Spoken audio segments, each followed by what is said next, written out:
plaintiff, Courtney Corbett, was in and out of foster care because her mother was a drug addict. And in 2010, the defendant reached out and said he thought they had the same father. Courtney's not sure what to believe, so she petitioned the court for a DNA test. Defendant Cornell Bernard remembers meeting Courtney when he was 7, but they lost touch after that.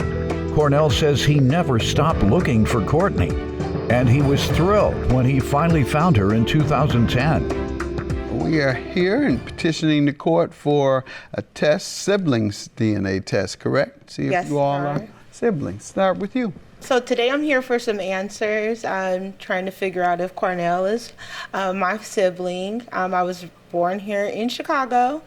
My parents moved from the area and moved us out of state.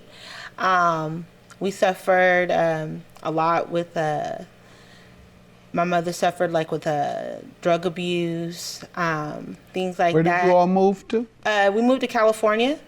What part? Sacramento. Did you continue her drug use there, or did it start there?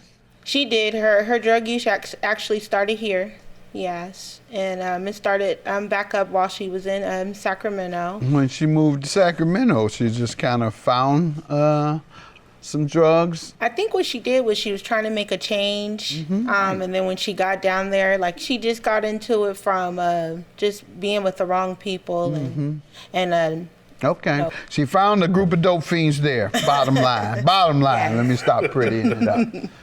All right. Yeah. She left one group of dope fiends here in Chicago, and then one found her crew in Sacramento. All right. When she moved to Sacramento, she just kind of found some drugs? I think what she did was she was trying to make a change, and then when she got down there, she just got into it from just being with the wrong people.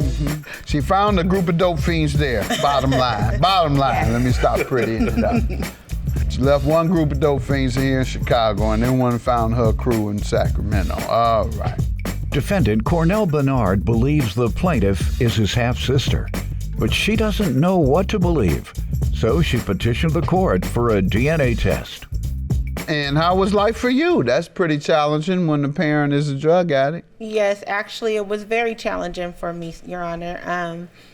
In and out of foster care throughout my life. Starting what age? About the age of 6 or 7 years old. And what was your mother addicted to? Crack cocaine to my 80s or 90s or what?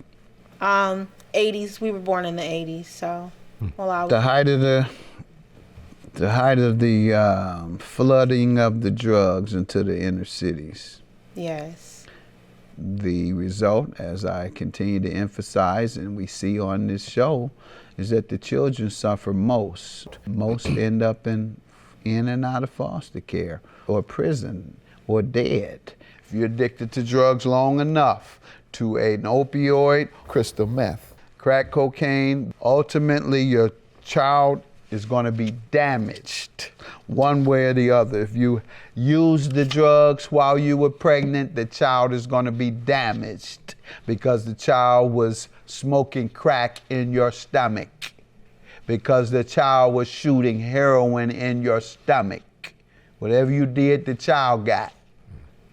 Then don't think it's just because these children are born and decided that they're going to be a menace to society. It's because they were neglected and they had no direction because their parents were addicted to drugs. So, sorry to hear that, but you made it out, and tell us how you did that. Tell us about give me the success story, because you certainly come across as a success story after having gone through that. I think so, Your Honor. I just want to also mention that my mother, she did change her life around, and she has been clean and sober for the past 19 years. Good, there you go, 19 years.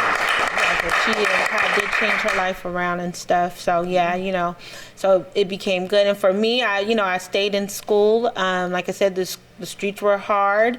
About 16 years old, I decided foster care wasn't for me anymore. And I made a way, got my own place, finished up school. And that's what I'm doing now, Your Honor. Just still pushing, still trying to be a good person. Good. Yeah. Good. Now, where do you know the defendant from? How did you come to know him, or to understand that you all were siblings and now you're not sure? Tell me the scenario we're dealing with here. So I actually met the defendant on Facebook. That was like our first, like 2010, Your Honor. So I got a message in 2010 saying, hey, is your father this person? Because I think we have the same father. And I don't know, I was very apprehensive. Just growing up on the streets, I don't trust a lot of people and things like that. So I wasn't, for sure if he was actually my brother. I did hear years ago that I had a brother, but not the same name. So we both had that name issue. He also said when he was looking for me, he couldn't, he didn't know my name. What's been going on since 2010? Slow communication. What's that? Slow communication, Okay. back and forth through social media, until we finally decide.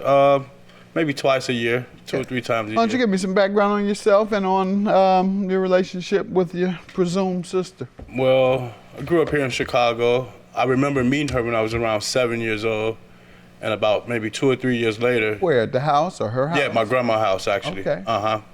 And 2 or 3 years later. She was 7 or you were 7? I was 7, yeah. She was maybe 6 or 7 at the time. I mean, she was maybe 5 or 6 at the time. And they ended up moving off to California, and we kind of lost contact up until 2010. And how did the discussion of siblings come up then? Well, I had talked to my dad again and asked him again, like, hey, didn't you say I had a sister? What's going on with that? And I found her through Facebook, and we started connecting and started talking. And you decided to ask him in 2010? No, I asked him years before, but he was still in the Bay Area, and I didn't know exactly where he was at. Okay. So maybe 2 or 3 years later, then he finally said, hey, you know what?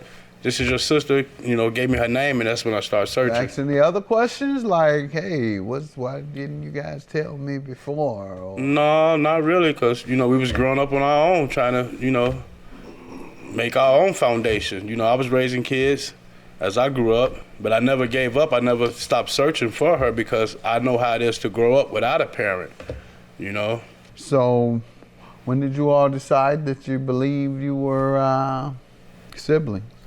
I'm not there yet already, so I'm waiting for you. Yeah, for me, I have always known because she has been around, but when they moved, it was just like we faded away. All right, so years later, Dad, where's my sister? What's going on with that? Right. Her at age 7. Mm-hmm. Okay. And what happened with that issue? Well, they was both going through things in their life, so I was too, but I never gave up the search.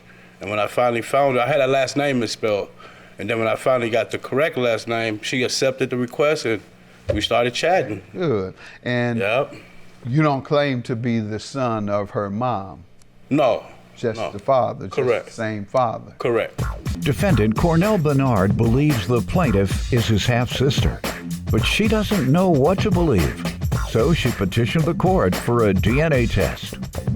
She wasn't totally convinced, perhaps because she doesn't recall meeting you as a child. Do you recall meeting? Right. No. And nobody remembers anything under 4. Right, exactly. And let me give a little comfort to the folks who are worried about how their children are going to be affected by COVID and the wearing of the mask and the changing of their lifestyles in the future. Right. I don't think many of them it's going to be much to it if you're under 5. Because you don't remember anything under 4. So all you'll know is as of age, this is how I'm looking at my granddaughter. Right. She's 5, just Right. turned 5. So since 3.5, all she's known is wearing masks. A year and a half, And right. that there is a super germ Right. out here, so you have to wash your hands all the time and wear a mask. I think everything that happened to me when I was born, it really only happened when I was 5, because I can't remember when I was born. I remember when I was born. No, you don't. I remember when I was 2. No, you don't. So just want to give that small level of comfort, and that's what I was saying about you don't remember meeting him. Right. He remembers meeting you.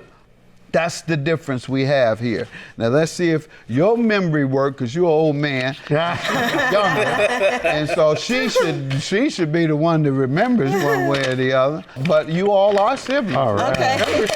His memory still works. There you go. God bless you guys. Thank you, Your Honor. That's what's up. Thank you. I'm happy. Thank you. I appreciate it. Thanks, Judge. Thank you. Thank you.